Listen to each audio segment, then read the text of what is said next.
I'm a Jew. The head of Hezbollah has said that he hopes that we will gather in Israel so he doesn't have to hunt us down globally. For it or against it? For it. Thank you. Public debates around extremism, terrorism, and ideological allegiance often expose uncomfortable truths not through long arguments, but through simple questions. How do you look at me because I'm Jewish? How do you prepare for that? What about the Muslims who are being slaughtered in Palestine? One such moment unfolded during a campus event involving Jewish conservative scholar and activist David Horowitz, when a Muslim female student attempted to challenge his classification of certain student groups as extremist. Yes. Good evening. I just wanted to say thank you for coming to campus tonight and presenting your point of view. It's always valuable to have two sets of views going on at the same time. Very useful. My name is Jumana Imad Musa Ahmed Al-Bahri, and I'm a student here at UCSD.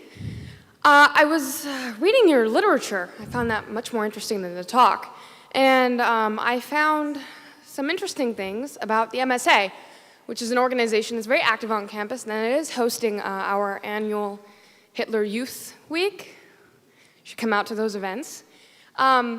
If you could clarify the connection between the MSA and jihad terrorist networks, because last I checked, we had to do our own fundraising, and we never get help from anyone. So if you could clarify the connection between UCSD's MSA, or if you don't have such information, if you could connect other MSAs on UC's, because the connection wasn't too clear in the pamphlet, just if you could clarify. Visibly agitated, she demanded an explanation for why his pamphlet had listed her Muslim Students Association chapter as a jihadist organization. Will you condemn Hamas here and now? I'm sorry, what? Will you condemn Hamas? Would I condemn Hamas? As a terrorist genocidal organization? Are you asking me to put myself on a cross? Rather than engaging in abstract definitions or rhetorical sparring, Horowitz responded with a direct and pointed question. Would she condemn Hamas as a terrorist organization? The question was simple, unambiguous, and required only a yes or no answer. The student refused. Actually, I've had this experience many times. You didn't read the pamphlet because the pamphlet is chapter and verse. The main connection is that the MSA is part of the Muslim Brotherhood Network as revealed in the... At that moment, Horowitz immediately pointed out that her refusal had effectively answered her original question. By declining to condemn a group internationally designated as a terrorist organization, she had, in his view, demonstrated the ideological alignment his pamphlet was criticizing. Understood what I meant by that. I meant if I say something, I'm sure that I will be arrested for reasons of Homeland Security. What was intended as a challenge to Horowitz's credibility instead became, in his words, confirmation of his thesis. Answer my question. If you condemn Hamas, Homeland Security will arrest you. If I support Hamas, because your question forces me to condemn Hamas. If I support Hamas, I look really bad. If you don't condemn Hamas, obviously you support it. Case closed. The student attempted to justify her refusal by claiming that publicly condemning Hamas could get her arrested by the U.S. Department of Homeland Security. I've had this experience, I had this experience at UC Santa Barbara where there were 50 members of the Muslim Students Association sitting right in the rows there. And throughout my hour talk, I kept asking them, will you condemn Hezbollah and Hamas? And none of them would. Horowitz dismissed this explanation as implausible, arguing that it functioned less as a legitimate fear and more as an excuse to avoid taking a moral position. And then when the question period came, the president of the Muslim Students Association was the first person to ask questions. And I said, before you start, will you condemn Hezbollah? And he said, well, that question is too complicated for a yes-no. According to Horowitz, this was not an isolated incident. In earlier lectures, Muslim students have showed similar beliefs.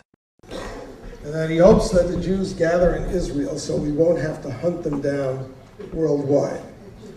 The head of the Muslim Students Association is comparing that to Ann Coulter's statement that Jews need to be perfected. Now, if you are a Christian, or if you understand what Christianity is about, you'll understand.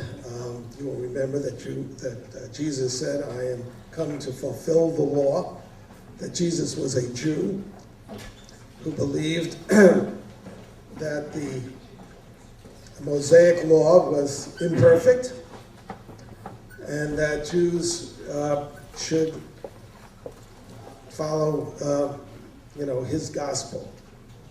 That's what Jesus believed.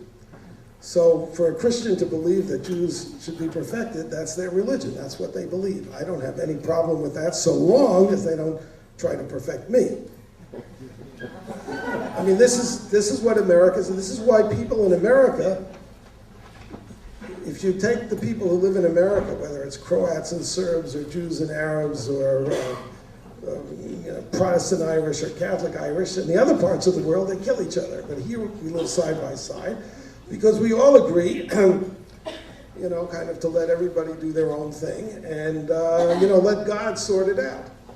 I don't have any problem with that. I do have a problem with somebody who is inciting millions of people to kill me. And I have a problem with somebody who won't condemn that. And that's you.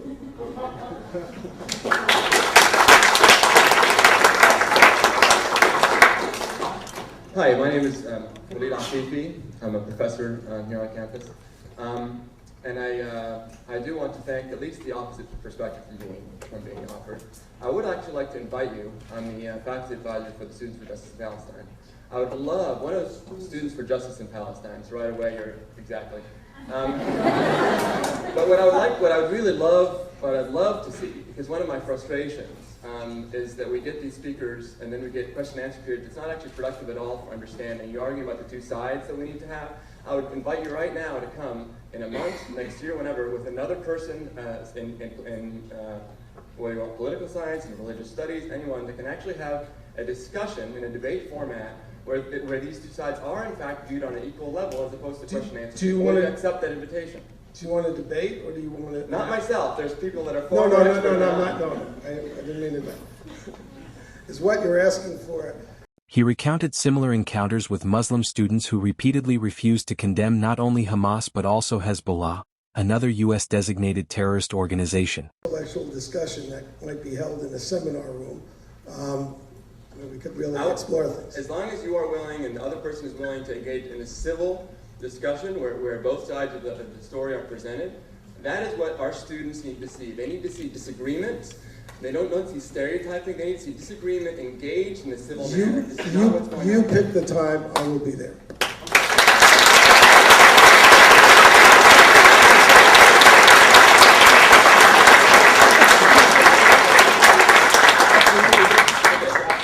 I kind of live down the road a little bit. Otherwise, it'd be a harder thing to do. So you've already implicated me as an enemy of America since I am the president of the Muslim Student Association.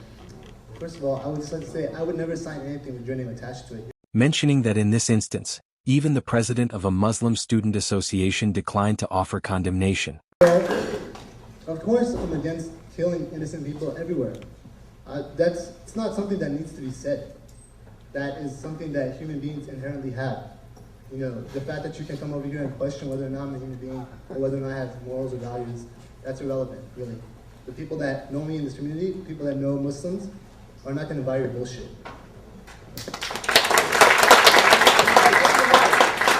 And first of all, you said that this MSA is involved in terrorist activities or campus front group. I never said that. No, that's what your ad said. Your I ad didn't say that. No, your ad said that, right? Your ad said that, didn't it? No, it didn't. Campus front group for jihad? Does that not sound That's a familiar? little different. Okay, well, I didn't say you were involved in terrorist activities. I said that your group is a supporter of terrorist activities.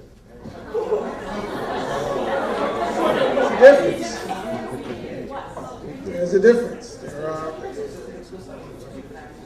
And you've shown it tonight by refusing to condemn his. And this female student failed the test when she was asked the same question. I said, okay, I'll put it to you this way. I'm a Jew. The head of Hezbollah has said that he hopes that we will gather in Israel so he doesn't have to hunt us down globally. For it or against it? For it. Thank you. The exchange with the female student escalated further when Horowitz pressed her on Hezbollah's stated objectives. He asked whether she supported or opposed the plan openly articulated by Hezbollah's leadership to wipe out Jews. Thank you for coming and showing everybody what's here. And you're wearing a terrorist neck. Shockingly, she responded that she supported it. This response, Horowitz later argued, stripped away any remaining pretense that the discussion was merely academic or misunderstood. If you understood, You didn't hear the lady. could you ask a please answer my question? You don't get to make a speech. In another instance on the Steve Malzberg show, where Horowitz discussed what he described as a long-standing ideological war against Jews, driven primarily by radical Islamist movements. Before we went on air, you said my name sounded Jewish, and I told you it was. I mean, is that problematic for you in any way? No, it just makes me understand the reality of the people that I'm dealing with. I invite you to Islam as I would invite a Christian or a Jew, or a Hindu or a Sikh. So I just want to know about the reality of the individuals who I'm talking to. But so what mindset do you now? In other words, how do you look at me because I'm Jewish? How do you prepare for that? What about the Muslims who are being slaughtered in Palestine? Oh, boy. All right, folks. So joining us now, David Horowitz, founder and president of the David Horowitz Freedom Center, editor of Front Page Magazine. Hello. Drawing on examples from Malzberg's previous guests and global events, Horowitz framed the conflict as not merely political, but civilizational. Being Jewish, I guess. Well, there's a war against the Jews, and it's conducted by Muslim fanatics like your guest. The so-called Palestinians, He argued that the Muslim world has waged an almost 60-year campaign against the State of Israel, positioning itself simultaneously as aggressor and victim. of the Arab world have waged a more than 60-year war of aggression against the State of Israel with the intention of destroying the state and killing as many Jews as they can. Yet they put on the mantle of persecution. I mean, typical leftists. They're the aggressors and they claim to be persecuted. If they stop their aggressions and they stop their Jew hatred, they could have had actually a prosperous Palestine. The West Bank was never more prosperous than it was when it was under Israel's control. They built universities. It had one of the highest growth rates, actually. According to Horowitz, this dual narrative launching attacks while claiming persecution has been one of the most effective propaganda tools in modern political discourse. The Palestinian so-called territories, their economies have been destroyed by Hamas and Fatah. Hamas is using all the aid it can get from the West, which is unfortunately a lot, particularly under Obama, to build these terrorist tunnels, not to build schools. So I think Jews in New York have reason to be worried. You New Yorkers, you have a communist mayor who stopped surveillance of these mosques, which are the bases of the terrorist offensives. The Blind Sheikh had a mosque when he blew up, actually they did blow up the World Trade Center the first time in 1993.